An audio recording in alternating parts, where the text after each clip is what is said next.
नमस्कार। स्वागत है आप सभी का कहानी संसार में। पंचतंत्र की ज्ञानवर्धक और शिक्षाप्रद कहानियों की श्रृंखला में प्रस्तुत है आज की कहानी, जिसका शीर्षक है नकली तोते की कहानी। तो आइए सुनते हैं।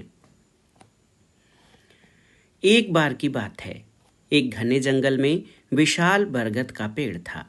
उस पेड़ पर बहुत सारे तोते रहा करते थे। वे सभी हमेशा इधर उधर की बातें करते रहते थे।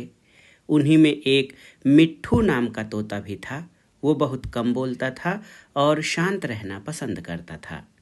सब उसकी इस आदत का मजाक उड़ाया करते थे, लेकिन वह कभी भी किसी की बात का बुरा नहीं मानता था। एक दिन दो तोते आपस में बात कर रहे थे। पहला तोता बोला, मुझे एक बार बहुत अच्छा आम मिला था। मैंने पूरे दिन उसे बड़े चाव से खाया।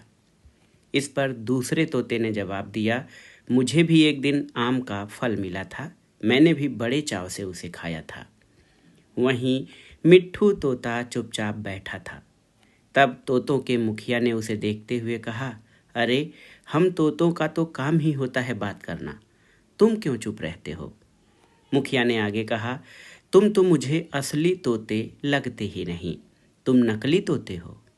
इस पर सभी तोते उस नकली तोता कहकर उसे बुलाने लगे, लेकिन मिट्ठू तोता फिर भी चुप था। यह सब चलता रहा। फिर एक दिन रात में मुखिया की बीबी का हार चोरी हो गया। मुखिया की बीबी रोती हुई आई और उसने पूरी बात बताई। मुखिया की बीबी ने कहा, किसी ने मेरा हार चोरी कर लिया है और वो हमारी ही झुंड में से एक है। यह सुनकर मुखिया ने तुरंत सभा बुलाई। सभी तोते तुरंत सभा के लिए इकट्ठा हो गए। मुखिया ने कहा, मेरी बीबी का हार चोरी हो गया है और मेरी बीबी ने उस चोर को भागते हुए भी देखा है। वह चोर आप लोगों में से ही कोई एक है। यह सुनकर सभी हैरान हो गए। मुखिया ने फिर आगे कहा कि उसने अपने मुंह को कपड़े से ढक कर रखा हुआ था, लेकिन उसकी चोंच बाहर दिख रही थी। उसकी चोंच लाल रंग की थी। अब पूरे झुंड की निगाह मिट्ठू तोते और हीरू नाम के एक दूसरे तोते पर थी, क्योंकि झुंड में केवल इन्हीं दोनों की चोंच लाल रंग की थी। यह सुनकर सभी मुखिया से चोर का पता लगाने के लिए बोलने लगे, लेकिन मुखिया ने सोचा कि ये दोनों मेरे अपने हैं। मैं कैसे इनसे पूछ सकता हूँ कि तुम चोर हो क्या? इसलिए मुखिया ने एक कौवे से इसका पता लगाने के लिए मदद ली। असली चोर का पता लगाने के लिए कौवे को बुलाया गया। कौवे ने लाल चोंच वाले हीरू और मिट्ठू तोते को सामने बुलाया। कौवे ने दोनों तोतों से पूछा कि तुम दोनों चोरी के समय कहाँ पर थे? इस पर हीरू तोता जोर जोर से बोलने लगा, मैं उस दिन बहुत थक गया था, इसलिए खाना खाकर मैं उस रात जल्दी सोने के लिए चला गया था। वहीं मिट्ठू तोते ने बहुत धीमी आवाज में जवाब दिया। उसने कहा, मैं उस रात सो रहा था। इस बात को सुनकर कौवे ने फिर पूछा, तुम दोनों अपनी बात साबित करने के लिए क्या कर सकते हो? इस पर हीरू तोता फिर बड़ी तेज आवाज में बोला, मैं उस रात सो रहा था। मेरे बारे में सब जानते हैं।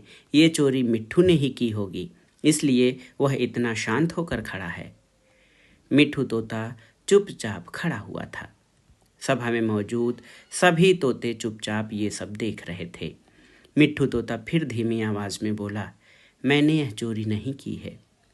इस बात को सुनकर कौवा मुस्कुराकर बोला कि चोर का पता लग गया है। मुखिया के साथ साथ सब लोग हैरानी से कौवे की ओर देखने लगे। कौवे ने बताया कि चोरी हीरू तोते ने की है।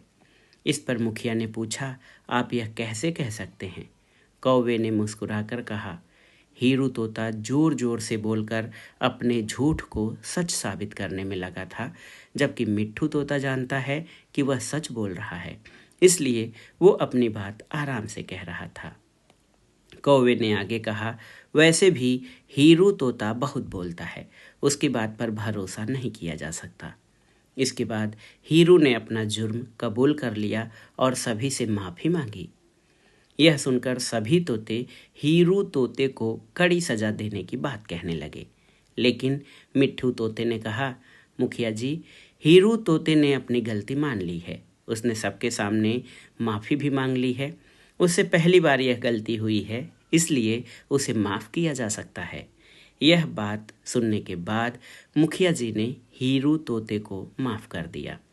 तो पंचतंत्र की सभी कहानियाँ हमें शिक्षा और सीख देती हैं, हमारा ज्ञानवर्धन करती हैं। और इस कहानी से हमें ये शिक्षा मिलती है कि कभी कभी ज़्यादा बोलकर हम अपनी अहमियत और इज्जत खो देते हैं, इसलिए ज़रूरत के समय ही बोलना चाहिए। और ये भी कहा जाता है कि सोच समझकर और कम बोलने वाला व्यक्ति अच्छा होता है। तो ये थी पंचतंत्र की महत्वपूर्ण कहानी, नकली तोते की कहानी। ये कहानी आपको कैसी लगी हमें कमेंट बॉक्स में ज़रूर बताइएगा। कहानी सुनने के लिए धन्यवाद। नमस्कार।